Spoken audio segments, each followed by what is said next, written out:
2016 planning T आरंभ है। आम भाविलु जे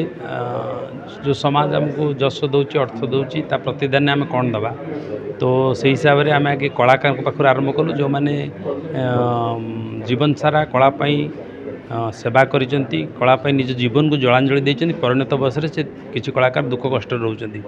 तांको कथा बुझीबाकू तो पाखरे हुए तो पुओ नाही हुए तो पुओ को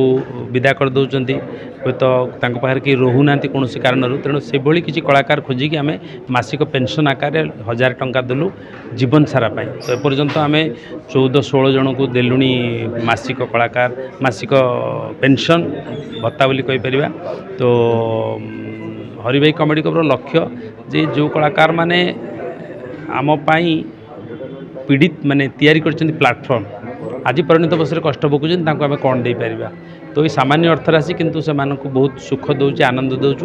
दौची एवं 2016 आम आरंभ करूँ 2 जनरू आज 16 जन है। तो मु चाहिए जे निश्चित भाव में जे लोक मैंने किसी शिखंतु जे आमे खुशी रे रहिले सामना लोकटी दुखर रहिले से कष्टटा उपलब्धि कले ही हो पार। आम जमी जड़े मु कलाकार आउ जड़े कलाकार को साहाय्य करने को जो सहयोग हाथ बढ़ाऊँगी ये समाज गोटे वार्ता जाऊ अन्य कलाकार मैंने भी या द्वारा अनुप्रेरित हूँ ये गोटे हरि भाई कॉमेडी क्लब लक्ष्य। तेरे एभली किसी गुरुत्वपूर्ण खबर देखा चाहती आम चैनल को लाइक सब्सक्राइब और शेयर करो।